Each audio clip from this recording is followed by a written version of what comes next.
Hello student, आज के इस वीडियो में हम लोग चालकता को समझेंगे। सबसे पहली चालकता होती है विद्युत चालकता।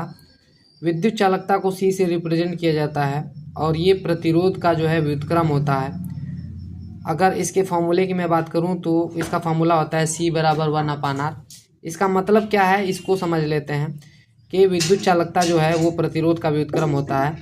इसका मतलब है कि अगर आप प्रतिरोध को बढ़ाएंगे तो चालकता घटेगी और प्रतिरोध को अगर घटाएंगे तो आपकी चालकता बढ़ती है। व्युत्क्रम का मतलब होता है उल्टा, अगर साधारण शब्द में इसको आप समझना चाहें तो। अगर मैं विद्युत चालकता के मात्रक की बात करूं तो इसका मात्रक होता है ओम इनवर्स या महो या सीमेंस भी इसका मात्रक होता है। दूसरे नंबर पे है विशिष्ट चालकता। विशिष्ट चालकता क्या होता है?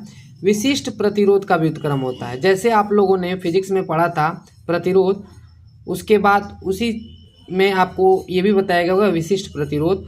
तो जो विशिष्ट प्रतिरोध होता है उसका जो है व्युत्क्रम होता है क्या? विशिष्ट चालकता। यानी अगर आपका क्या होता है, विशिष्ट प्रतिरोध बदला जाता है तो आपका विशिष्ट चालकता भी बदलता है। और किस तरीके से बदलता है? जैसा ऊपर मैंने बताया वैसा यहाँ पे भी होगा। विशिष्ट प्रतिरोध को अगर आप बढ़ाते हैं तो आपकी विशिष्ट चालकता क्या हो जाएगी? कम हो जाएगी। इसके मात्रक की मैं बात करूं तो इसका मात्रक ओम इनवर्स सेंटीमीटर इनवर्स होता है या फिर साइमन सेंटीमीटर इनवर्स भी इसका मात्रक होता है। उसके बाद जो है अगला चालकता है मोलर चालकता। मोलर चालकता क्या होती है?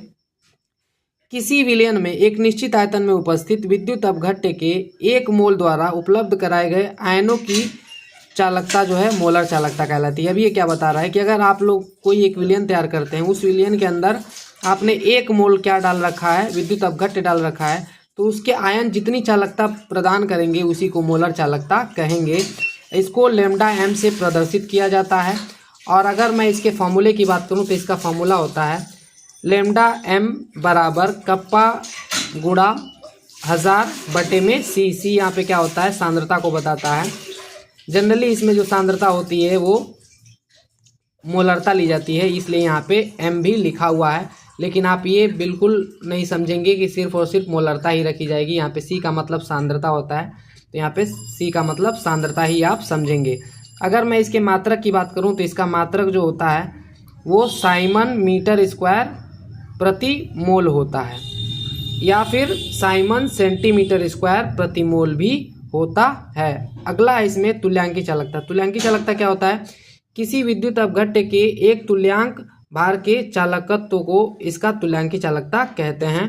मतलब अगर आप जो है क्या लेते हैं, 1 ग्राम तुल्यांक लेते हैं किसी भी विद्युत अपघट्य का,